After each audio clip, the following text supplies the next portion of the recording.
You ever find yourself in a moment so surreal, you wonder if you're the main character in someone's bad sitcom? That's how I felt sitting in that courtroom, staring at Sophia's smug face. I'd braced myself for the usual jabs, the "you never did enough," or "I was the only one trying." But what came out of her mouth was a masterpiece of cruelty. "You're like a workhorse, Ryan. Easy to ride, but absolutely useless in the long run." The courtroom actually chuckled.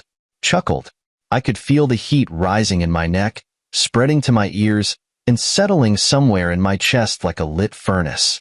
My fists clenched under the table, my nails digging into my palms, but I didn't flinch. She wanted a reaction, and I wasn't about to give it to her. See, Sophia always had a knack for cutting deep, for twisting the knife just right. It wasn't enough to leave the marriage. She had to take my dignity with her. That comment, "workhorse," wasn't just an insult. It was a summary of how she'd seen me for years, despite everything I'd done. I worked 2 jobs for a while, trying to keep up with her lifestyle. I skipped nights out, didn't upgrade my car, and wore the same tired suit for 3 years because Sophia needed the latest of everything. And now I was a workhorse. I scanned the room. Her lawyer smirked. The judge's face remained impassive. The gallery? They were entertained. To them, this was a midday drama, something to discuss over lunch. But to me, this was 6 years of my life boiled down to a punchline. What hurt wasn't just the words. It was that they laughed. I'd spent years thinking I was building something with Sophia, only to realize she'd been watching from the sidelines, waiting to find the next best thing. It wasn't just her betrayal. It was her mockery of the man I'd been while I was with her. When the judge called for a short recess, I took the opportunity to step out. The walls of the courtroom felt like they were closing in, and I needed to breathe. Outside, I leaned against the cool stone pillar and closed my eyes. For the first time in months, I let myself feel the weight of it all. The humiliation, the anger, the sheer disbelief that someone I'd loved so deeply could strip me down so mercilessly. And yet, there was a part of me that found it oddly liberating. I know that sounds crazy, but hear me out. Sophia had finally said out loud what she'd probably been thinking for years.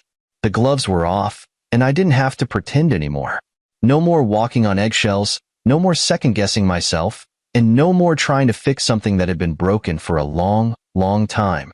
I straightened up and looked at my reflection in a nearby window. I didn't see a workhorse. I saw someone who was tired but still standing. Someone who had more strength than Sophia had ever given him credit for. And as I adjusted my tie and prepared to go back in, I made a decision. If Sophia wanted a show, I'd give her one. But it wouldn't be the kind she was expecting. You know what's funny? You can look back at your own life and pinpoint all the moments you should have seen it coming.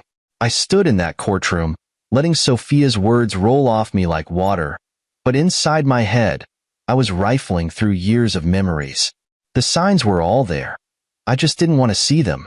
When we first met, Sophia had this energy about her.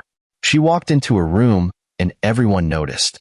She was elegant, confident, and had this magnetic laugh that made people want to stay just a little longer. I wasn't immune. I was smitten. When she said yes to my awkward dinner invitation, I thought I'd won the lottery. The first year of marriage? It was great, at least, that's what I told myself. We traveled, we laughed, and we dreamed big. I wanted a life with her. She wanted a life that looked good on Instagram, but I didn't see the difference then. I thought I could give her everything she wanted if I just worked hard enough. So, I worked. Boy, did I work. Early mornings, late nights, skipped weekends. I poured every ounce of energy into providing for her. She wanted the condo downtown? I found a way to make it happen. She wanted designer handbags? Sure, I tightened my belt. When she decided she was too good for her office job and wanted to pursue her passions, I supported her without question. But here's the thing. I don't think Sophia ever saw me as her partner. To her, I was a stepping stone, a way to get to where she wanted to be. She didn't see the sacrifices I made, the things I gave up. All she saw was the result, the condo, the handbags, the nice dinners. And when the novelty wore off, so did her affection. Looking back, I can't pinpoint the exact moment she started to drift away. Maybe it was the first time she came home late without an explanation. Maybe it was the weekend trips she started taking with her friends. Maybe it was the way she'd roll her eyes when I asked how her day was. But there was one moment I'll never forget. It was our 3rd anniversary. I'd planned this whole evening, dinner at the restaurant where we had our first date, followed by a surprise weekend getaway. I'd saved for months. When I told her about it, her response was, "That's it? That's it?" 3 years of love, effort, and devotion boiled down to 2 words that gutted me. Of course, I didn't say anything. I laughed it off, told her I'd try harder next year. That's what I did back then. I excused her. I excused the growing distance, the dismissive tone, the way she'd started prioritizing her social media over our conversations. I didn't want to admit that the woman I married was changing. Or maybe she'd always been this way, and I was just starting to see it. But the real kicker came a year later when I stumbled across a receipt for a piece of jewelry I didn't recognize. It wasn't for me. She didn't even bother to hide it. When I confronted her, she laughed and said, "It's just a gift for a friend." A friend. Right. I should have walked away then. I should have packed my things and left. But I didn't. I told myself I could fix it, that if I just worked a little harder, loved her a little more, I could bring her back. What a fool I was. By the time I realized the truth, it was too late. She was already 1 foot out the door, her sights set on someone else, Benjamin, the wealthy investor, with a sports car and a villa in the hills. She thought he was her ticket to the life she deserved. Standing in that courtroom, I could see it so clearly. I'd been nothing more than a stepping stone for Sophia, a means to an end. And now that she thought she was done with me, she didn't even have the decency to leave quietly. But she underestimated me. She thought I'd crumble under her insults, that I'd let her walk away with everything I'd worked for.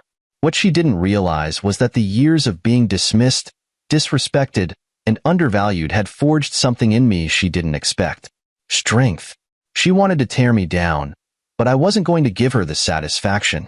Not now. Not ever.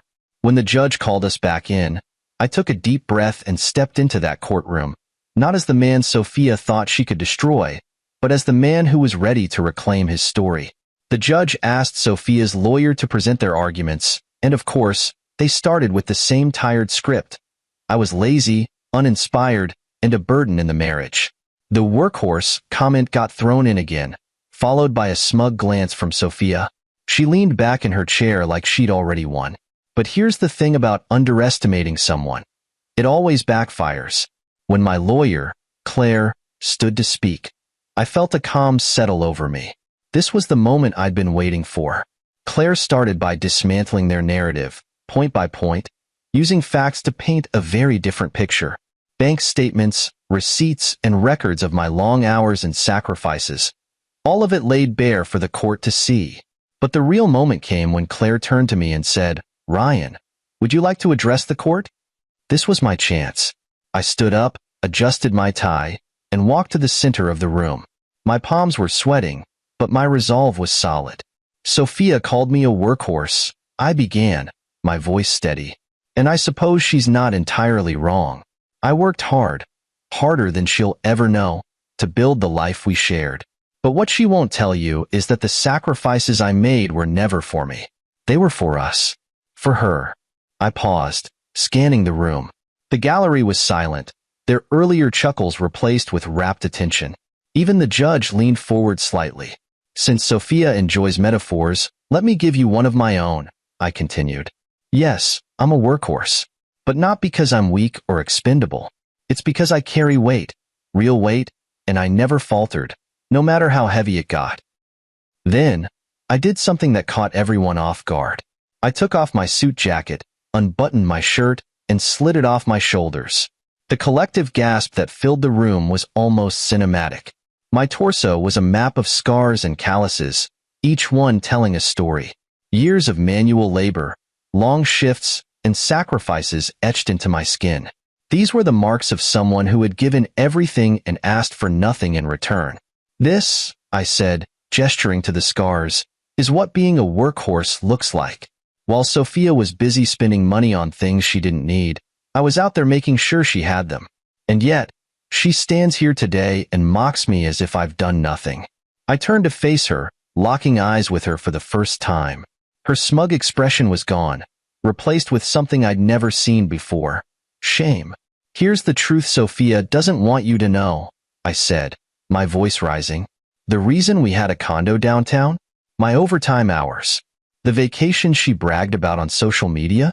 My savings. The freedom she enjoyed while I worked 2 jobs? My sacrifice. And now, she wants to strip me of everything I have left, as if I'm nothing more than an obstacle in her path to a new life. I could feel the room shifting. The gallery wasn't laughing anymore. They were listening. But here's the thing, I said, my voice firm. I'm not an obstacle. I'm a survivor. And I won't let anyone, not even the woman I once loved, take away what I've built. I turned to the judge, who was watching me with an unreadable expression. That's all I have to say, I finished, buttoning up my shirt and walking back to my seat. The rest of the session was a blur. Sophia's lawyer fumbled, trying to regain their footing, but it was clear the damage had been done. Sophia herself sat frozen, her earlier confidence shattered. When the judge called for another recess, Claire turned to me and whispered, "That was brilliant." I didn't feel brilliant. I felt exposed, vulnerable, but I also felt something else, free. For the first time in years, I'd spoken my truth, and it felt damn good. Sophia thought she could control the narrative, but she forgot one crucial detail. The truth doesn't stay buried forever. You could practically hear a pin drop when the judge called the courtroom back into session. Sophia's lawyers shuffled their papers, clearly rattled. The smug confidence they'd walked in with earlier had melted away. Sophia, too, sat stiffly in her chair, her fingers drumming anxiously on the table. The courtroom laughter from before was a distant memory. And me? I sat there, calm, arms folded, watching them scramble to pick up the pieces. For years, I'd been on the defensive in our marriage, always trying to make things right, always feeling like I wasn't enough. But this time, I wasn't playing their game. This time, I was the one in control. Claire, my lawyer, didn't waste a second. She stood up, her voice sharp and confident.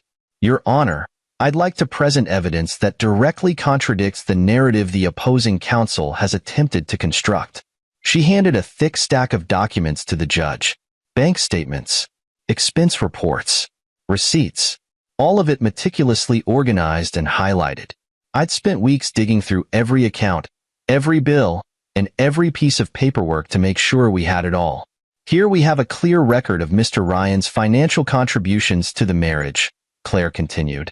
"He paid the mortgage, covered household expenses, and even funded Sophia's personal ventures, expenses she conveniently omitted from her testimony." The judge flipped through the documents, his expression growing darker with each page. Claire wasn't done. "Additionally, Your Honor, we have evidence that Mrs. Sophia diverted funds from their joint account to a private account she kept hidden from Mr. Ryan. These funds were used to finance her personal lifestyle, including extravagant vacations and purchases unrelated to the marriage." That was when the color started draining from Sophia's face.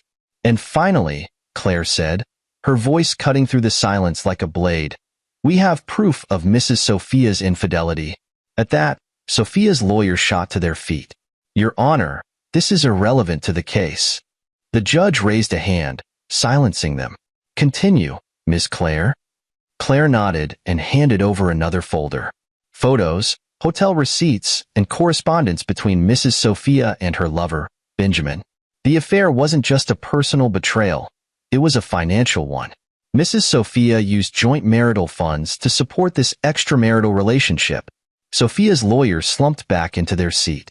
The fight had left them. Sophia, on the other hand, looked like she wanted to vanish into thin air. Her face was pale, her hands clenched in her lap. I could see her biting the inside of her cheek, trying to keep her composure, but the cracks were showing. The judge looked up from the folder, his gaze heavy. "Mrs. Sophia, do you have anything to say in response to these allegations?" She opened her mouth, but no words came out. For once, she had nothing to say.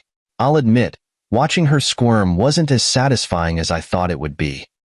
It didn't erase the years of pain or the nights I'd spent wondering what I'd done wrong.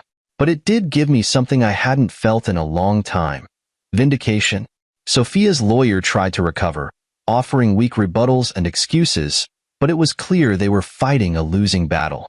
The evidence was overwhelming, and the judge wasn't buying their attempts to shift the blame. As the session came to a close, the judge announced that a decision would be made soon. He gave Sophia a pointed look.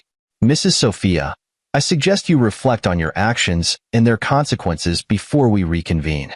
She nodded silently, her eyes fixed on the table in front of her. Walking out of the courtroom, I felt a strange mixture of emotions. Relief, anger, sadness. It all swirled together in a way I couldn't quite process. But as I stepped into the fresh air outside, one thought stood out above the rest. For the first time in years, the truth was on my side. When we returned to court the next day, the air felt different. It was heavier, like everyone in the room knew something monumental was about to happen. Sophia sat at her table, her posture stiff, her eyes avoiding mine. Her lawyer whispered furiously in her ear, gesturing to the pile of evidence Claire had submitted the previous day. Me? I sat there, calm and collected, even if my insides were churning with anticipation. This wasn't just about the money or the divorce anymore. It was about my dignity, my story. And I was ready to make sure everyone in that room understood exactly who they were dealing with. The judge began with a recap, laying out the evidence Claire had presented. "It is clear that there were significant contributions made by Mr. Ryan to the marriage, both financial and otherwise," he stated, his voice steady but firm. I glanced at Sophia. Her hands were clasped so tightly her knuckles were white. "Good. Let her feel the weight of this." Claire stood, her voice calm, but with an edge of steel. "Your Honor, my client has been painted as a failure in this marriage, a so-called workhorse who contributed little. The evidence, however, tells a very different story. Mr. Ryan not only carried the financial burden, but also supported Mrs. Sophia in her personal endeavors, often at great personal cost. The narrative presented by the opposing counsel is not only false, it is insulting." The judge nodded, motioning for Sophia's lawyer to respond. "Your Honor," her lawyer began, "we acknowledge the financial contributions made by Mr. Ryan. However, we maintain that the emotional climate of the marriage was detrimental to Mrs. Sophia's well-being, and this, combined with Mr. Ryan's alleged neglect, led to the breakdown of the relationship." Alleged neglect. That one stung. Claire didn't miss a beat. "If we're speaking of neglect, Your Honor, let's not overlook the documented evidence of Mrs. Sophia's actions, specifically, her diversion of funds and her extramarital relationship. Emotional climate aside, the financial and personal betrayals committed by Mrs. Sophia significantly contributed to the breakdown of this marriage. The tension in the room was palpable.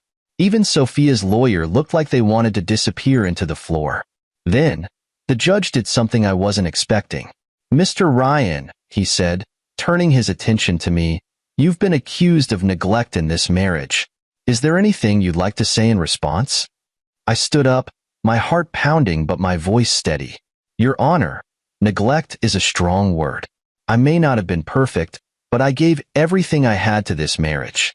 I worked long hours to provide for us, not because I wanted to be away from Sophia, but because I believed in building a life together.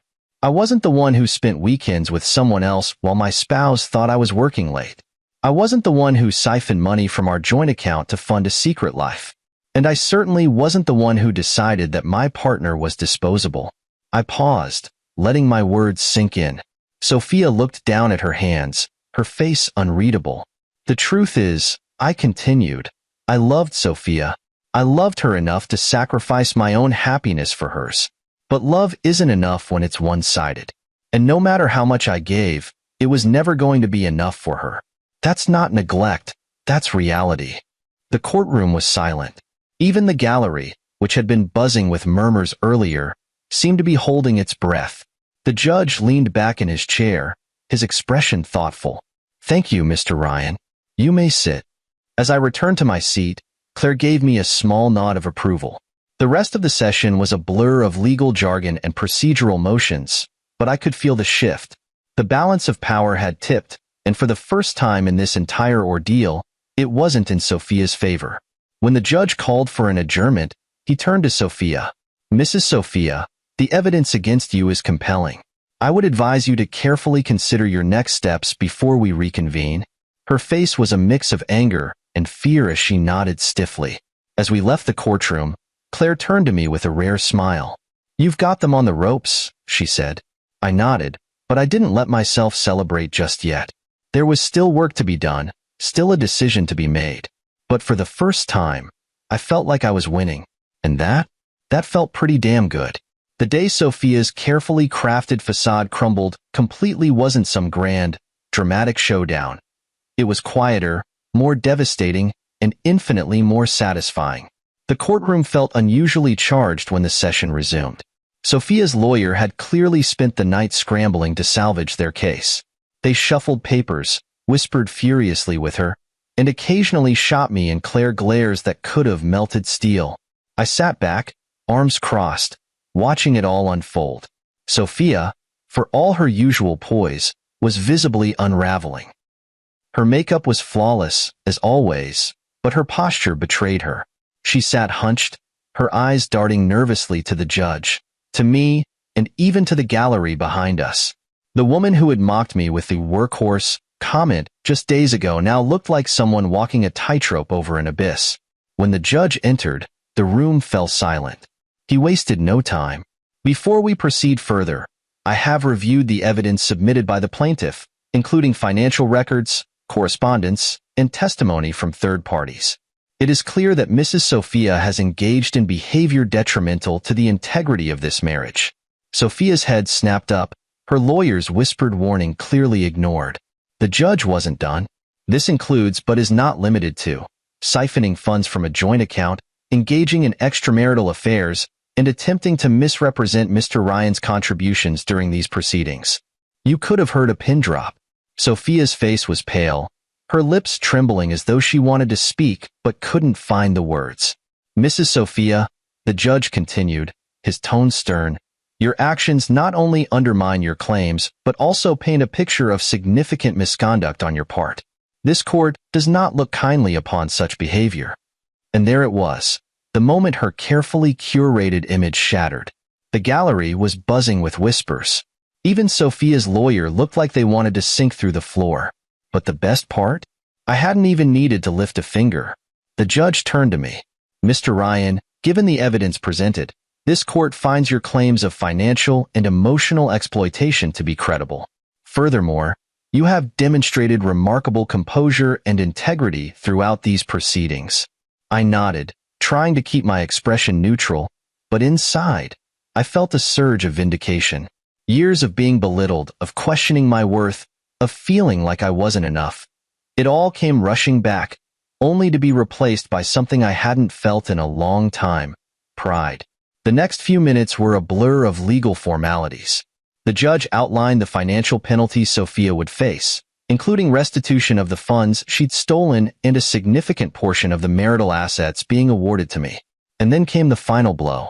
"Mrs. Sophia," the judge said, leaning forward slightly, "this court recognizes the harm your actions have caused not only to Mr. Ryan but also to the integrity of this union. I would advise you to reflect deeply on the choices that brought you to this point." Sophia looked like she might cry, but she didn't. Instead, she sat there, shoulders slumped, her once unshakable confidence reduced to ashes. As the judge adjourned the session, Sophia's lawyer turned to her, speaking in hushed tones. I caught snippets of the conversation, words like reputation and damage control. She didn't look at me as I gathered my things to leave, but as I walked past her table, I couldn't resist stopping.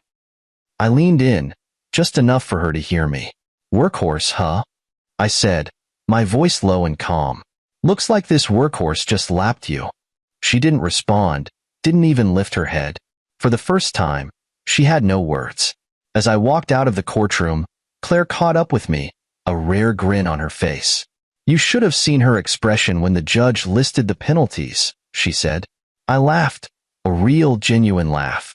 For the first time in what felt like years, I wasn't carrying the weight of her mockery, her manipulation, or her betrayal. I was free. Outside, the air was crisp, the sun shining brighter than it had in months. I paused on the steps of the courthouse, taking it all in. Sophia thought she could humiliate me, break me, and walk away with everything I'd worked for. Instead, She was the one walking away empty-handed, her mask torn off for everyone to see. And me? I was just getting started. Walking out of that courthouse felt like shedding a heavy coat in the middle of a heat wave. For the first time in years, I could feel the weight lifting off my shoulders. The sting of Sophia's betrayal was still there, but it wasn't the sharp pain it had been. Now, it felt like a bruise, tender but healing. Claire walked beside me, going over the next steps in the divorce process, but honestly, I wasn't listening. My mind was already ahead, thinking about what my life could look like without Sophia in it. For years, my world had revolved around her needs, her wants, her endless demands.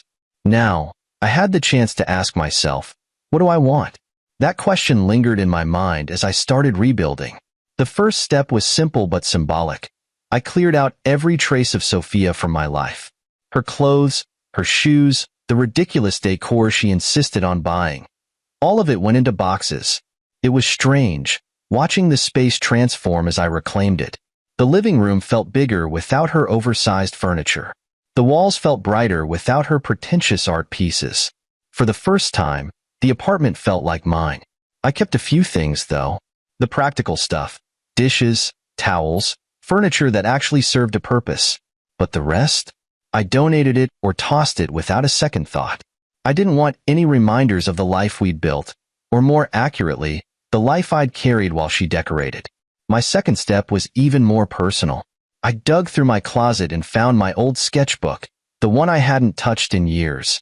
Back before the overtime hours, before the endless demands of Sophia's lifestyle, I used to draw. Nothing fancy, just landscapes and cityscapes I'd see on my way to work. It was my way of relaxing, of letting my mind wander. Sophia had laughed at it once, calling it a childish hobby. I remember the way her voice dripped with condescension as she asked, "Why waste time on something that doesn't make money?" I'd put the sketchbook away after that. But now I opened it up and started drawing again. At first, my lines were shaky, my hand unsteady from years of neglect. But as the days passed, the muscle memory came back. Each sketch felt like reclaiming a part of myself Sophia had tried to bury. I also reconnected with old friends, the ones I drifted away from during my marriage. It was humbling to admit how isolated I'd become, but their responses were nothing but supportive. One friend, Jake, invited me out for a drink and said, "We were waiting for you to wake up, man. You deserve better than what she gave you." Those nights out, those conversations, they reminded me of who I used to be before I became Sophia's husband. I wasn't just the guy who worked late and paid the bills. I was Ryan, the friend, the artist, the guy who loved bad movies and long hikes. Work became easier, too. Without Sophia draining me emotionally and financially, I had more energy to focus on my career. My boss noticed the change and even commented on how productive I'd become. It felt good to be recognized for something other than my ability to endure. And then, there was the gym. I hadn't realized how much stress I'd been carrying until I started lifting weights again. Every rep, every mile on the treadmill, felt like I was exorcising the ghosts of my marriage. My body changed quickly. Years of manual labor had given me a solid foundation, and it didn't take long for the results to show.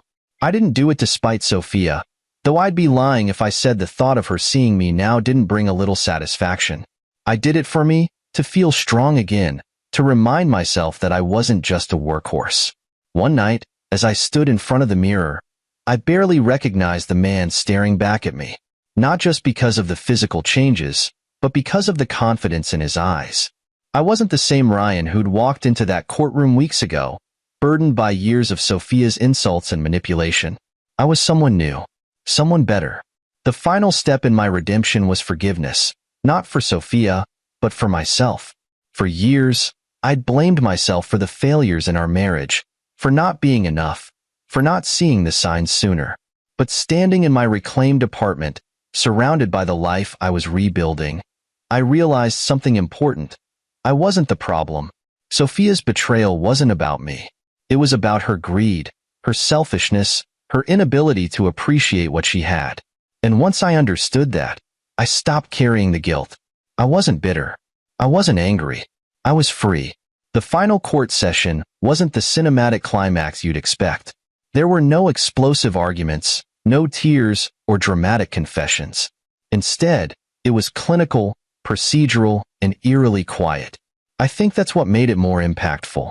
Sophia wasn't the firebrand she'd been in earlier hearings. She didn't mock me or hurl insults. She just sat there, subdued, her face a mask of resignation. The judge read out the final decision, his tone firm but impartial. This court recognizes that Mr. Ryan has provided ample evidence of financial and emotional contributions during the marriage, while Mrs. Sophia's actions have demonstrated significant misconduct. As such, the marital assets will be divided in favor of Mr. Ryan, who will retain the apartment, as well as restitution for funds taken without his consent. I kept my eyes forward, not daring to glance at Sophia. I didn't want to see her reaction. Not yet. The judge continued. This court also orders the dissolution of the marriage between Mr. Ryan and Mrs. Sophia. The divorce is finalized as of today. Both parties are advised to move forward amicably and respectfully. And just like that, it was over. When the judge dismissed us, I stood, my legs feeling heavier than they should have. I grabbed my briefcase and turned to leave, but then something stopped me. Maybe it was the finality of the moment, or maybe it was the sense that I needed to close this chapter properly for my own peace of mind. I turned back to Sophia. She was still seated, staring at the table in front of her. For a moment, I almost felt sorry for her. Almost. Sophia, I said, my voice low but steady. She looked up, her eyes searching mine. For a second, I saw a flicker of something. Regret, maybe, or realization. What? She asked, her voice soft, almost defeated. I just wanted to say goodbye, I said. Not because I owe you anything, but because I need to. This is the last time we'll see each other, and I want you to know something. Her eyes narrowed slightly, but she didn't interrupt. I don't hate you, I continued. I thought I would. I thought I'd spend the rest of my life hating you for everything you did.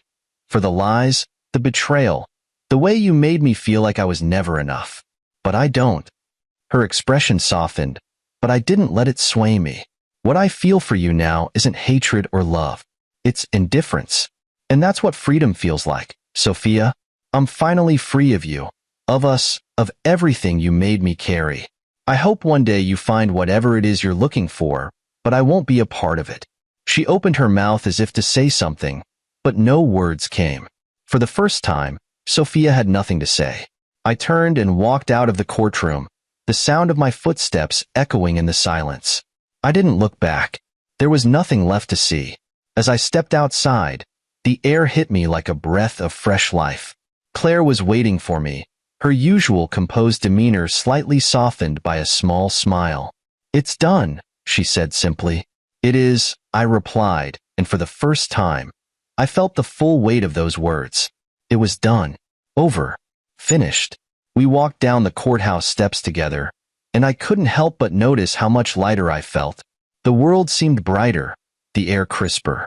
Even the sound of the city around me felt more alive. Claire stopped at the curb, turning to me. You did well, Ryan. You handled this with dignity, and that's not something everyone can say. Thanks, Claire, I said. For everything. She nodded and gave me a quick handshake before heading off, leaving me to stand there, alone but not lonely. I took a deep breath and looked up at the sky. The future stretched out before me, a blank canvas waiting to be filled. There would be challenges, sure. Healing wasn't an overnight process. But for the first time in years, I felt like I was in control of my life. My choices were my own, and no one could take that from me. As I walked away from the courthouse, I felt a small smile tug at my lips. This wasn't just an ending. It was a beginning, and I was ready for whatever came next. The first few days after the divorce were surreal. It wasn't like I woke up feeling like a new man, free of all the baggage and pain Sophia had left behind. Healing isn't instant. But there was this quiet realization, this understanding that the life I had ahead of me was mine to shape. And that was enough to get me out of bed with a little more purpose each day. The apartment felt different now. Without Sophia's presence, it was quieter, emptier, sure, but it wasn't the hollow kind of emptiness.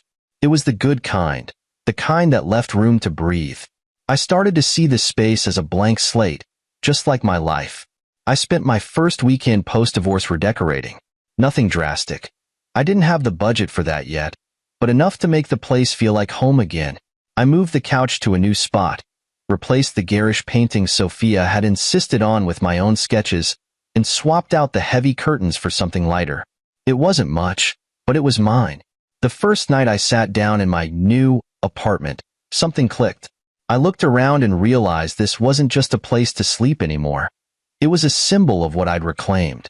Sophia had tried to take it, just like she tried to take everything else. But she failed. And now, this space was a reflection of me, not her. Work was another area where I felt the shift. Without the constant stress of Sophia's demands and manipulation hanging over me, I found myself focusing better. My productivity shot up, and my boss noticed. One day, he pulled me aside and said, "Ryan, you seem sharper lately. Whatever you're doing, keep it up." That conversation led to an opportunity, a promotion, something I never would have had the energy or confidence to pursue while I was stuck in Sophia's shadow.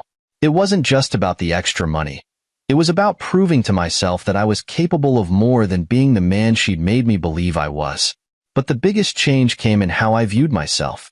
For years, I'd let Sophia's words define me. "You're not enough. You're a failure. You're just a workhorse." Those phrases had played on a loop in my mind for so long that I'd started to believe them. Not anymore. Every step I took toward rebuilding my life, whether it was redecorating, working harder, or simply spending time with friends, was like a hammer chipping away at those lies. I wasn't a workhorse. I was a man who had endured, survived, and come out stronger on the other side. One day, I found myself standing in front of the mirror, shirtless, looking at the scars and calluses Sophia had once mocked. But instead of seeing flaws, I saw stories. I saw the years of hard work that had kept us afloat, the sacrifices I'd made, and the strength it had taken to walk away. Those marks weren't signs of failure. They were badges of resilience. The calls and texts from Sophia started about 2 weeks after the final hearing. At first, they were cold and transactional, questions about when she could pick up the last of her things. Then they became something else. "Ryan, I've been thinking a lot about us," one text read. "Can we talk?" I didn't respond. What was there to talk about? She'd made her choice and I'd made mine. There was no going back. Another message came a few days later. "I miss you. Maybe we rush things." This one made me laugh. Not out of cruelty, but because of how predictable it was. Sophia had spent years taking me for granted, assuming I'd always be there. And now that she realized she'd been wrong, she wanted a do-over. But I wasn't the same Ryan she'd walked all over. I didn't need her validation anymore. I didn't need her at all. Instead of replying, I blocked her number. That act, as simple as it was, felt like closing the door on a chapter of my life I never wanted to revisit. One evening, as I sat on the couch sketching, I thought about everything that had happened. The betrayal, the humiliation, the fight to reclaim what was mine. It had been a storm, no doubt about it. But storms clear the air, and in their aftermath, things grow. I'd grown. For the first time in years, I wasn't just surviving. I was thriving. I wasn't defined by Sophia's insults or her betrayal. I was defined by what I'd done in response, how I'd stood my ground, fought for myself, and come out stronger. As I set my sketch pad aside and looked out at the city lights through my newly hung curtains, I felt a sense of peace wash over me. This was my life now, simple, quiet, and entirely mine. And for the first time, that was more than enough.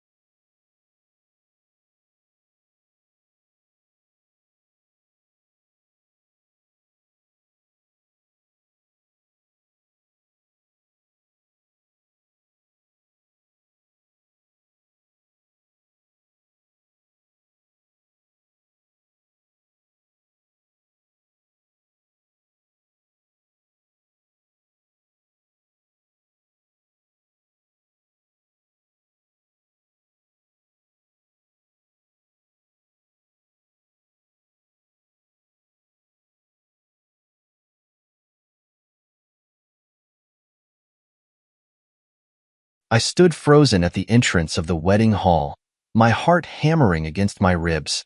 My tuxedo, the one I had spent months picking out and tailoring to perfection, suddenly felt suffocating. The heat from the room pressed against my skin, but it wasn't the temperature. It was the weight of betrayal sinking deep into my bones. I had walked in, expecting to see my bride, Rachel, waiting for me at the altar, surrounded by friends and family, ready to start our lives together. Instead, I was greeted by her mother standing tall in the middle of the aisle, her smile sharp enough to slice through steel. "You're no longer needed," she said, tilting her head, her voice sickly sweet.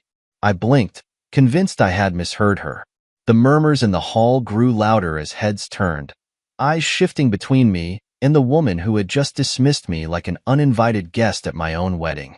Then Rachel stepped beside her, her perfectly curled hair falling over one shoulder, her makeup pristine, her dress, the dress I had paid for, flowing around her like she was the queen of some twisted fairy tale. And yet, not a single flicker of guilt crossed her face. No hesitation, no second thoughts. "My alpha brother will take your place," she said, her tone dripping with something that made my stomach twist. My mind blanked for a second. The words didn't make sense. I had been with Rachel for years. I had planned this day down to the smallest detail. I had poured $15,000 into this wedding, making sure she had everything she wanted, everything she had dreamed of. And now she was telling me I had been replaced like a defective part? The whispers in the room grew into a wave of judgment. Some guests looked away, uncomfortable. Others stared at me, waiting for me to explode, to fight, to demand answers. Rachel's mother stepped forward, her smirk deepening. "You have two options," she said, her voice just loud enough for the guests to hear. "Leave, or take a seat in the audience and watch a real man marry my daughter." A real man? The insult cut deeper than I cared to admit. The rage burned hot, scorching through my veins, my fists clenching at my sides. I could feel my pulse in my throat, the taste of humiliation thick on my tongue. Every muscle in my body screamed for me to lash out, to make them regret this moment for the rest of their lives. But then I exhaled. Not yet. I looked Rachel in the eyes, searching for anything. Any sign that she realized what she was doing, any flicker of hesitation. But there was nothing. Just that smug satisfaction, the kind that came from knowing she had won. She thought I was weak. She thought I was broken. So I did the last thing they expected. I turned around and walked out. The gasps echoed through the hall. Rachel's mother's smug expression faltered, just for a moment. Rachel's lips parted slightly, as if she hadn't actually expected me to go through with it. Good. Let them think they had won. Let them revel in their so-called victory. Because the game had only just begun. An hour later, I sat in my car, parked in an empty lot. The tuxedo jacket had been thrown onto the passenger seat. My tie loosened, my hands gripping the steering wheel so hard my knuckles turned white. The phone buzzed beside me. At first, I ignored it. I wasn't ready to hear whatever excuse, whatever pathetic justification Rachel or her family had cooked up. Then it rang again, and again. By the fourth time, I picked it up. The second I answered, I was met with screaming. Rachel's voice, frantic and shrill, cut through the speaker. "You ruined everything." I almost laughed. The sheer audacity of it. Me. My voice was eerily calm. I ruined everything? Rachel, you replaced me at my own wedding. You let your mother throw me out like I was nothing. And now, you have the nerve to call me? There was a stuttering breath on the other end, followed by more frantic yelling. The wedding is a mess. The guests are leaving. Nothing is going as planned. I leaned back in my seat, a slow smirk forming. Good. Good, she shrieked. Matthew, you don't understand. No, Rachel. My voice hardened. You don't understand. But don't worry. You will soon. And then, before she could say another word, I hung up. As I sat there, the weight of the situation settled over me. Rachel and her family thought they had crushed me, that I would simply disappear, licking my wounds, while they carried on with their twisted version of a perfect day. They had no idea what was coming. I took a slow breath, my mind already spinning with the next steps. This wasn't over. Not by a long shot. They wanted to play dirty? Fine. I would burn everything they built to the ground. Walking away wasn't an act of surrender. It was a strategic retreat. They thought they had one, that they had humiliated me beyond recovery. They had no idea who they were dealing with. As I drove through the city, my mind sharpened, the initial sting of betrayal transforming into something colder, something more dangerous. Rachel and her family had spent years treating me like I was an accessory to her life, something replaceable. They believed I was desperate for their approval, that I would bend over backward to prove I was good enough for them. They were wrong. I pulled into a quiet parking lot, my hands steady as I pulled out my phone. If they thought I was going to disappear, they were about to learn just how much of their perfect day was still under my control. I dialed the number of the venue manager. He answered after 2 rings. "Mr. Carter, everything going smoothly at the wedding?" I almost laughed at the irony. "Actually, I need you to cancel everything." Silence. "Excuse me?" "Shut it down. The catering, the flowers, the music, everything I paid for? Gone. Now." He hesitated. "Sir, the wedding is happening right now, not my wedding," I cut in. "If they want to replace me, let's see how they handle a wedding without my money." A long pause, then a careful question. "Should I process a refund to the original payment method?" I smirked. "No. No refunds." "Understood." As I hung up, I pictured the chaos about to unfold inside the venue. Rachel and her mother had stolen my wedding, thinking they could swap me out like a disposable piece of furniture. Let's see how they liked it when their dream wedding fell apart before their eyes. I wasn't done yet. I scrolled through my contacts and found the number for the catering service. The moment they picked up, I got straight to the point. "Cancel the food order." A surprised voice answered, "Sir, we're in the middle of delivery. Turn the trucks around. No food is to be served. And while you're at it, make sure they understand there's no refund coming." The manager hesitated. "Are you sure?" I could already imagine the guests sitting at their tables, waiting for the grand feast that would never come. "Very sure." Click. Next came the decorations. I had gone all out to make sure the wedding looked exactly how Rachel wanted. Every detail, from the floral arrangements to the silk table runners, had been meticulously chosen by her, using my money. I called the decorator. "Pull everything." A confused voice on the other end stammered, "Sir, the wedding is, I don't care. Pack it up. And if they give you trouble, tell them to take it up with me." I barely had time to enjoy the thought of Rachel standing in a half-empty wedding hall before I made my next move. "The DJ." The moment he answered, I gave the same instruction. "Cut the music. Pack your equipment and leave." He chuckled nervously. "This some kind of joke?" "Not at all. You're no longer needed." I could hear the hesitation, but money talks, and I was the one who had paid him. One by one, I dismantled every part of the wedding that I had built. By the time I was done, the entire event was nothing but an empty shell. Now, it was time to sit back and watch the collapse. I walked into a nearby cafe, ordered a coffee, and settled into a seat by the window. My phone, once buzzing with well wishes and excitement, was now flooded with calls from Rachel and her family. I ignored them all. Minutes turned into an hour. "You have to fix this." I took a slow sip of my coffee. "Fix what?" "Everything is falling apart. The guests are complaining. There's no food, no music, no decorations. Sounds like a terrible wedding," I mused. "Maybe you should ask your real man to handle it." There was silence on the other end. A pause so long that for a moment, I thought she had hung up. Then, she spoke, her voice lower now, pleading. "Matthew, please. We can talk about this later. Just fix it, okay?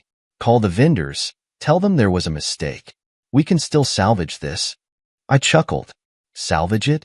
Rachel, you threw me out of my own wedding. You expected me to sit quietly while you replaced me like a spare part. You thought I'd just disappear while you celebrated on my dime. But now, without me, you have nothing." "It wasn't my fault," she snapped, panic slipping into her voice. "It was my mother. She convinced me it was the right thing to do." "Oh, so you're just a puppet now?" I leaned back in my chair, twirling my spoon in my coffee cup. Poor Rachel, unable to think for herself. A grown woman letting mommy make her decisions. That's not. Let me ask you something. I cut in, my voice sharp now. When she told you to replace me, did you hesitate? Did you fight for me? Did you tell her no? Silence. I smirked. That's what I thought. I hung up before she could say another word. Meanwhile, back at the venue, the chaos only grew worse. Guests, expecting a luxurious feast, were now sitting at empty tables, muttering among themselves, checking their phones in confusion. Some of them tried to discreetly slip away. Others weren't so subtle, openly complaining as they left. Rachel's mother was in full meltdown mode, storming through the hall, demanding answers, barking orders at staff who had no idea what was going on. The best man, Rachel's so-called alpha brother, was pacing near the altar, looking around like a man realizing he had just walked into a burning building. Then, the DJ shut off his equipment and walked out. Then, the floral team started pulling down decorations. Then, the catering company arrived, not to serve food, but to pack up and leave. By the time Rachel realized how deep the damage went, she was standing in the middle of a half-empty hall, her perfect day crumbling around her. And that's when the guests started talking. The whispers started small. Wait, didn't she have a different fiancé? Wasn't Matthew supposed to be the groom? Where is he? Then, a few guests who had seen the exchange earlier started telling the truth. Her mother told him to leave. Kicked him out right at the entrance. What? Are you serious? Yeah, told him to join the audience, if he wanted to watch someone else marry Rachel. Wait, so he was the one who paid for everything? Oh my God. Like wildfire, the rumors spread. And just when I thought things couldn't get worse for them, I got a message from an old friend who was still at the wedding. Friend, dude. Cops just showed up. I laughed so hard I almost spilled my coffee. Guests who had seen me get kicked out had started telling others, and before long, the entire hall was buzzing with the real story. The more people talked, the worse it got. Some were furious about what Rachel's family had done, while others just found the entire thing hilarious. But then, one guest, someone who had known me personally, decided to bring up something else. You know, I heard Matthew paid for everything. The venue, the food, the decorations? No way. Are you serious? Dead serious. Rachel's family didn't spend a dime. He funded it all. Wait, so you're telling me she kicked him out, replaced him, and expected to keep all his money? That was the moment everything shifted. People started leaving. One by one, guests began walking out of the venue, refusing to take part in the farce that Rachel and her family had tried to pass off as a wedding. Some stopped to confront Rachel's mother, calling her out for the stunt she had pulled. Others straight up laughed in Rachel's face. And then, someone had the brilliant idea to inform the police. It turned out, while reviewing my finances earlier, I had stumbled across several unauthorized transactions. Rachel's mother had been using my credit card behind my back. Luxury spa treatments, shopping sprees, and the worst part? A down payment on a car. I hadn't even had the time to report it myself yet, but thanks to the gossip spreading like wildfire, someone else had tipped off the authorities. The moment the police heard about credit card fraud at a wedding venue, they showed up to investigate. And now, Rachel's mother was stammering, panicked, and making a complete fool of herself in front of everyone. "This is ridiculous," she hissed at the officer. "Do you know who I am?" The cop barely blinked. "Ma'am, we received a report of financial fraud involving a large sum of money. We need to ask you a few questions." I leaned against my car, arms crossed, watching the entire thing unfold. That's when Rachel spotted me. Her expression twisted into something between desperation and rage. She stormed over, the weight of her dress dragging behind her like a symbol of her own downfall. "Matthew," she snapped, "tell them this is a mistake." I raised an eyebrow. "Oh, a mistake? You mean the charges on my card? Or do you mean the fact that you replaced me at the altar and thought you'd get away with it? I didn't know about the credit card. It was my mother. And you expect me to believe that?" I tilted my head. "Rachel, when were you planning to tell me? Before or after you let your real man move into my house?" Her breath hitched. "It wasn't supposed to be like this." I chuckled, shaking my head. "No, Rachel, it wasn't supposed to be like this for you. You thought you'd get everything you wanted, that I'd just disappear quietly. But you underestimated me. The officer turned to me. Sir, are you the card holder? I nodded. Yes. And I was about to file a fraud report myself. I have the receipts, the statements, everything you need. Rachel's mother whirled around, furious. You little rat. You're trying to ruin us. I smirked. No, ma'am. You ruined yourselves. The cop gave a tight-lipped nod. We'll need you to come down to the station later to finalize your report, sir. Of course, I said smoothly. Happy to help. Rachel looked like she was about to collapse. The wedding was ruined. Her mother was under police investigation. The guests had left in disgust. And the man who was supposed to take my place? I glanced around. He was nowhere to be found. As the police continued questioning Rachel's mother, Rachel just stood there, staring at the wreckage of what was supposed to be her perfect day. She turned to me one last time. Please. I shook my head. This is what you wanted, Rachel.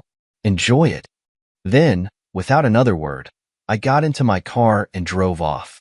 This battle was over, but I wasn't done yet. I drove home, the echoes of Rachel's desperation still ringing in my ears. She had called after me like I was some lifeline she suddenly needed, but she had made her choice. She wanted to replace me. She wanted my money, but not me. And now, she had neither. As I pulled into my driveway, my phone buzzed again. This time, it was my lawyer. Matthew, I just got off the phone with the fraud department. The police flagged your case, and the bank confirmed unauthorized charges under your name. I smirked, unlocking my door and stepping inside. Let me guess, Rachel's mother? Correct, my lawyer replied. We're looking at nearly $20,000 in fraudulent transactions. The bank has already started an investigation. If you press charges, they'll move forward with legal action.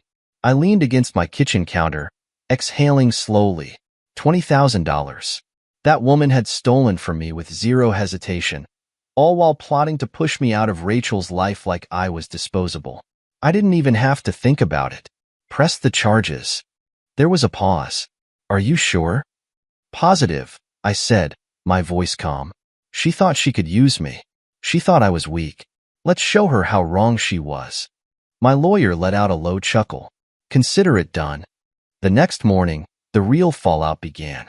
News of Rachel's train wreck wedding had spread far beyond the venue. Social media had exploded with footage from guests who had recorded everything. A video of Rachel's mother yelling at the police. Another clip of guests walking out after learning the truth. And the best part? A photo of Rachel standing alone in her dress, abandoned at the altar, while her supposed real man had vanished from the scene. I couldn't have planned it better myself. My phone lit up again. Rachel was calling. I let it ring. Then came another. Her father. Ignored. Then another from an unknown number, probably her mother's desperate attempt to reach me. Not happening. That afternoon, my lawyer sent me an update. The charges have been filed. The fraud department is moving forward, and Rachel's mother is looking at criminal charges for financial theft. I smirked. Good. Let's see how well she handles being the center of attention now. She'll probably try to settle, my lawyer continued. She might even beg you to drop the charges. I leaned back in my chair. She'll learn that I don't forgive thieves. That same night, Rachel showed up at my house. I almost didn't answer, but curiosity got the best of me. I opened the door to find her standing there, her once pristine wedding dress now wrinkled, her hair a mess, her eyes swollen. For the first time since this all started, she actually looked nervous. Matthew, she started, her voice small. I crossed my arms. You shouldn't be here. I know, she admitted, her hands trembling slightly. I need to talk to you. I said nothing, waiting.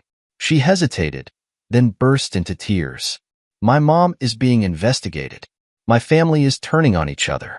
Everything is falling apart. Please, you have to stop this. I stared at her, unimpressed. I don't have to do anything, Rachel. Your family stole from me. Your mother used my money to fund her own lifestyle while treating me like trash. And you? You stood by and let it happen. She shook her head violently. I didn't know about the money, I swear. I raised an eyebrow. So, You're telling me your mother suddenly started buying luxury bags, spa treatments, and a brand new car, and you didn't ask where the money came from?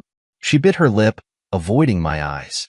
I didn't think. I cut her off. That's the problem, Rachel. You never thought. You just took what you wanted and assumed there'd be no consequences. Her shoulders shook. Matthew, please. I know I hurt you. I know I made a mistake. But you're not like this. You're not cruel. I exhaled, shaking my head. Rachel, this isn't cruelty. This is justice. Her lips parted slightly, and for the first time, I saw the real fear in her eyes.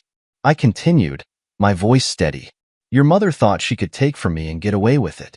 She was wrong. Your family thought I was weak. They were wrong. And you? You thought I'd sit back and watch while you humiliated me. You were wrong too. She reached for my hand, but I stepped back.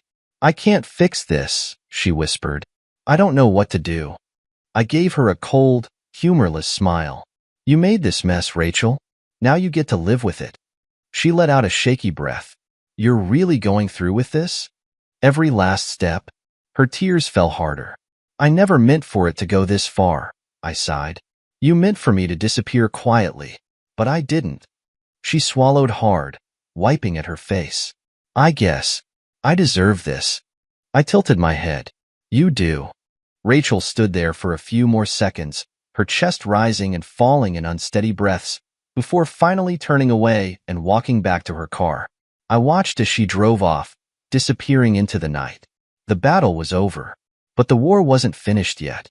Her family's downfall was only just beginning. The days after Rachel's disastrous wedding felt like a turning point. The fallout was worse than even I had expected. The credit card fraud case was moving fast, and Rachel's mother was now the subject of a full financial investigation. Apparently, my case had opened up a much bigger issue, one that involved years of suspicious transactions. I couldn't have planned it better if I tried. Rachel, meanwhile, had gone completely silent. After our last conversation, I hadn't heard a word from her. No calls, no texts, nothing. It was like she had finally accepted the reality she had created for herself. Then, on the third day, she broke. I was at home, working on my laptop, when my phone buzzed. Rachel. I debated ignoring it. I owed her nothing, but something in me wanted to hear just how broken she had become. I answered. She didn't speak at first. All I could hear was her breathing, uneven, shaky. Then, in a whisper, Matthew. I don't know what to do. I leaned back in my chair. About what? A choked laugh. About everything. My family, my mom, my life. It's all falling apart. I stayed silent, waiting. She continued, her voice hoarse. My father won't talk to me. My brother blames me for everything. My mother is being questioned daily by the police. Reporters are calling our house. Our business partners are pulling out of deals. I smirked. That's rough. She sucked in a breath. Matthew. I lost everything. There it was. The realization. I let the silence stretch, let her feel the weight of her own words. Finally, I spoke. No, Rachel. You threw everything away. A soft sob came through the line. I don't know how it got this bad. I tilted my head, my voice cold. You don't? She sniffled. I made a mistake. I sighed. No, Rachel. You made a series of choices. You chose to betray me. You chose to listen to your mother.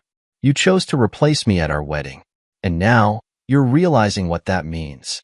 She let out a shaky breath. I miss you, Matthew. I laughed. A deep, bitter laugh that made her suck in a breath. Miss me? I repeated. You mean you miss my money. You miss the stability. You miss knowing that, no matter what, I'd always be there to fix your messes. That's not true, she snapped. Isn't it? I asked calmly. Because if I were still the old Matthew, you'd be trying to convince me to help you right now. But you know I won't.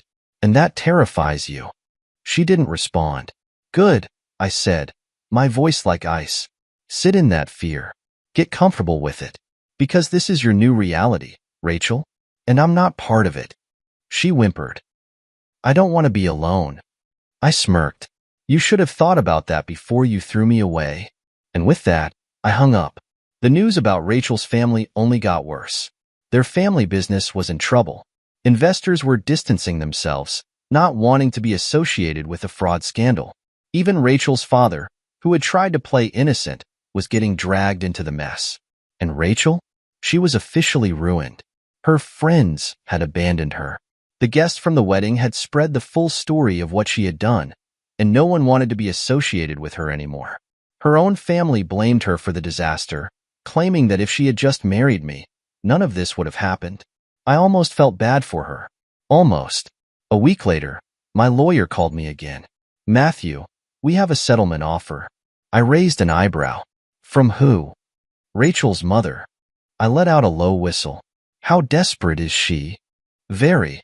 My lawyer sounded amused. "They want to offer you a financial settlement if you agree to drop the charges." I smirked. "How much?" $50,000. I almost laughed.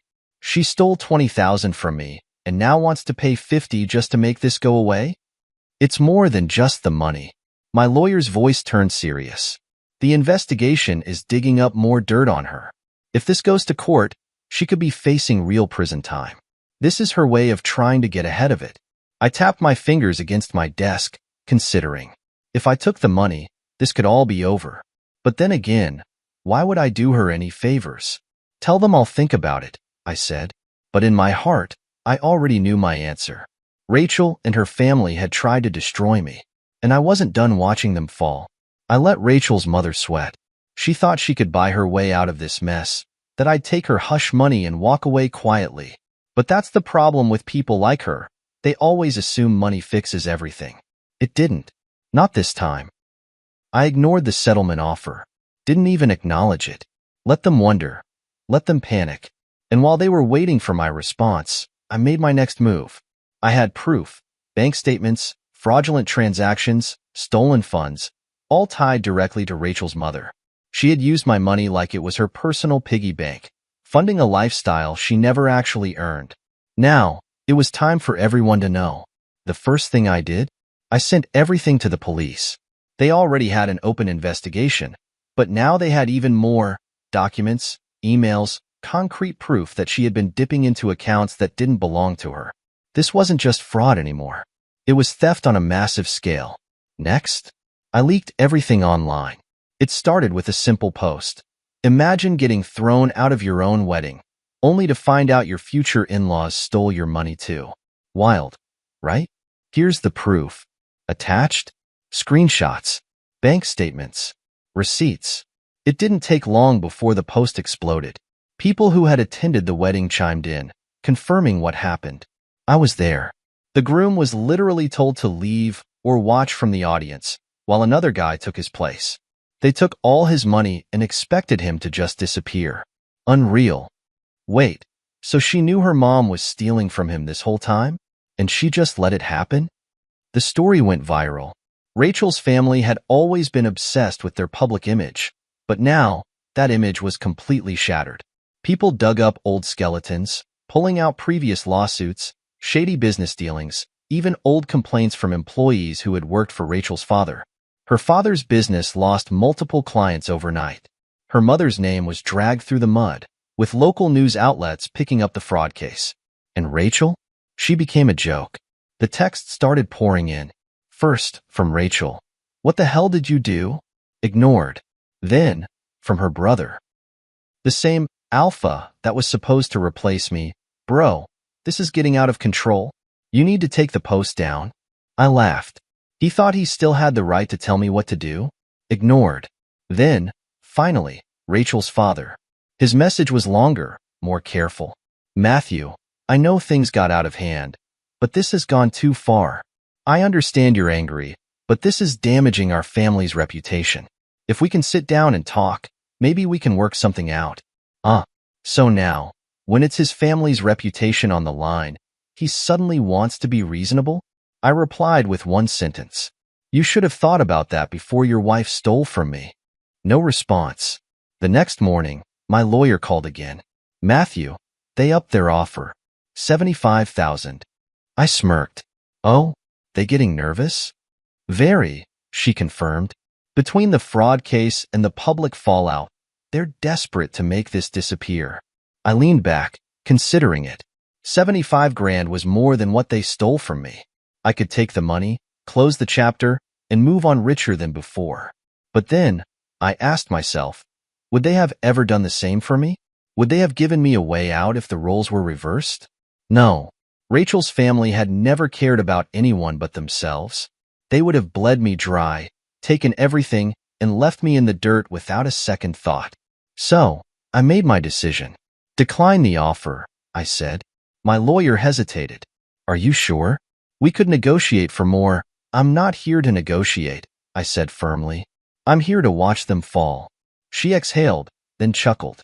You're ruthless. I smiled. I'm just getting started. The next day, the police officially pressed charges against Rachel's mother. She was looking at prison time. Rachel's father tried to distance himself from the scandal, but the damage was done. Investors pulled out, deals collapsed. His company took a massive financial hit. Rachel? She had nowhere to go. Her friends abandoned her. No one wanted to be associated with someone whose entire life was publicly exposed as a scam. Her family turned against each other. And me? I had one. I had taken everything back, my dignity, my money, my life. And they had lost everything. The fallout from my post and the fraud investigation was relentless. Every day, new headlines, new rumors, and new consequences surfaced for Rachel and her family. What had once been a well-respected family in their social circles was now a public scandal, and no amount of damage control could stop it. Rachel had gone silent after our last conversation, but I knew she was watching everything crumble. I wasn't done yet. One night, as I was sitting in my living room, enjoying a drink, my phone buzzed. Rachel. I stared at her name on the screen, debating whether to answer. She had nothing left. I knew why she was calling. She had reached her breaking point. I let it ring twice before picking up. Her voice was small, weak. Matthew, please don't hang up. I took a slow sip of my drink. Why would I hang up? I want to hear what you have to say. A shaky breath. I lost everything. I exhaled through my nose. No, Rachel. You threw everything away. Silence. Then, her voice broke. I don't know what to do. My father barely looks at me. My mom is being dragged through hell. I can't even leave the house without someone recognizing me. People whisper about me everywhere I go. That must be awful, I said flatly. She sniffled. I deserve it, don't I? I swirled my drink, watching the ice clink against the glass. Do you really want me to answer that? A pause. Then, softly, I was wrong. I raised an eyebrow. About what? Her voice was thicker with emotion now. Everything. The way I treated you. The way I let my family treat you. I thought I was making the right choice. I thought my mom knew best. But she only cared about herself.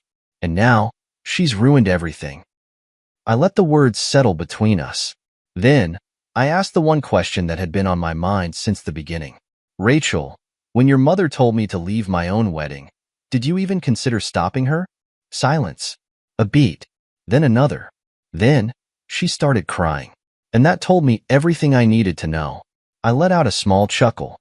I already knew the answer. I just wanted to hear you say it. She sounded broken. I thought you'd be fine. I thought you'd move on. I didn't think it would get this bad. I smiled coldly. You thought I'd disappear. That I'd just let you and your family take everything from me. Replace me, humiliate me. You didn't think there'd be consequences. I know. I let out a slow breath. And now you're here, begging me to stop? I don't want to be alone, Matthew. I smirked. You should have thought about that before you let them push me out. She let out a shaky sob. I was selfish. I was stupid. I didn't see what I had until it was gone. I took another sip of my drink, feeling nothing but satisfaction. And what exactly do you want from me, Rachel? An apology? Forgiveness? A second chance? She didn't answer, because we both knew what she wanted, and we both knew she wasn't going to get it. I don't hate you, Rachel, I said finally.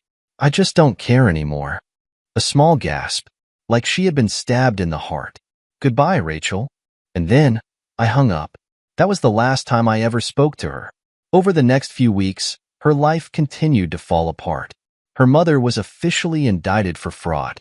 The case was moving forward, and she was facing jail time. Her father's business collapsed. With so much bad press, their clients had all but abandoned them. And Rachel? She was truly alone. No money, no family support, no future. She had played her hand, and she had lost.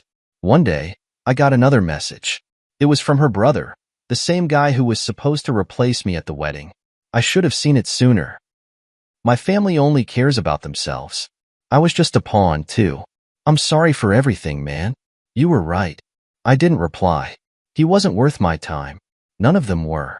Weeks had passed since I last heard from Rachel, but her downfall hadn't stopped. It had only gotten worse. Her mother was now officially facing trial.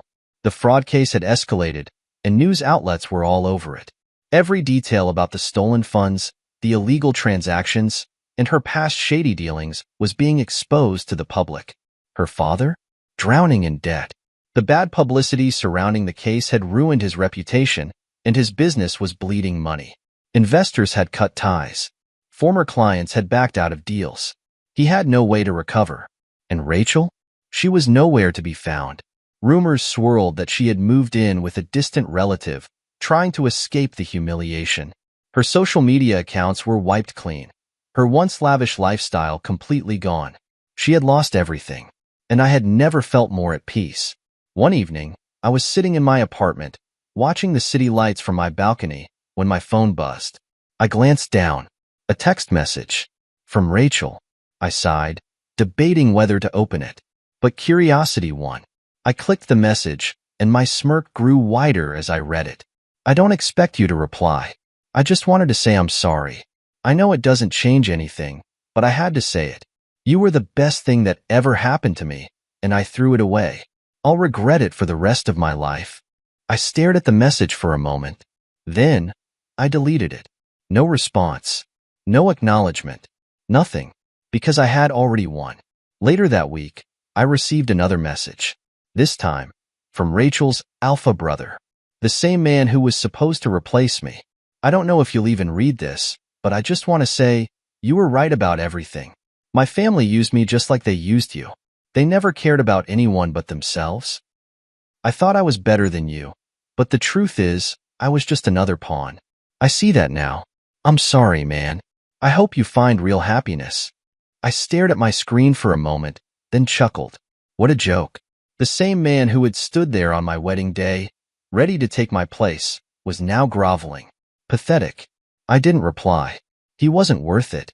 The final nail in the coffin came when the news broke that Rachel's mother had officially lost her trial. Guilty. She was sentenced to prison. Rachel's family was ruined beyond repair. No more wealth. No more power. No more influence. They were nothing now. And I was free. One night, I was walking through the city when I passed by the same venue where my wedding was supposed to take place. A different wedding was happening there. A happy couple, surrounded by real friends and family who actually cared about them. I watched for a moment, then smiled. That could have been me, but it wasn't. And thank God for that, because Rachel thought she had taken everything from me. But in the end, I was the one who truly won. I woke up the next morning with an unfamiliar feeling. Peace. No more stress. No more anger. No more unfinished business. Everything that needed to happen had already played out. Rachel was gone. Her family was in ruins. Justice had been served, and for the first time in a long time, I felt like I could finally breathe. I stepped out onto my balcony, sipping my coffee as the city came to life below me. The weight of everything, the betrayal, the humiliation, the rage, was no longer there. It had been replaced by something lighter, something better. I had won, not just against Rachel, against the version of myself who would have once let this destroy him. And that was the best victory of all. Later that day, I received one last message. From Rachel. I sighed, debating whether to open it, but curiosity won. I clicked the message, and this time, it was shorter. I saw you last night. You looked happy. I guess that means you're really over me. I don't know what I expected, but it hurts more than I thought it would. I wish I could take everything back. I really do. But I know I can't. I just hope you find the happiness that I was too blind to give you. I read it once. then twice. Then, I did the same thing I had done with her previous messages. Deleted it. No response. No acknowledgement. Nothing. She was my past, and I wasn't looking back anymore. That evening, I went out to a bar with a few friends, something I hadn't done in far too long. For the first time in months, my mind wasn't on Rachel, her family, or their downfall. I wasn't thinking about revenge. I wasn't thinking about what had been taken from me. I was just living. And then, something unexpected happened. A woman approached our table, kind eyes, an easy smile, an energy that was nothing like Rachel's. She looked at me, a hint of curiosity in her expression. Mind if I sit here? I hesitated for half a second. Then, I smiled. Go ahead. And just like that, my new life began. Because Rachel thought she had ruined me. But in the end, she had set me free.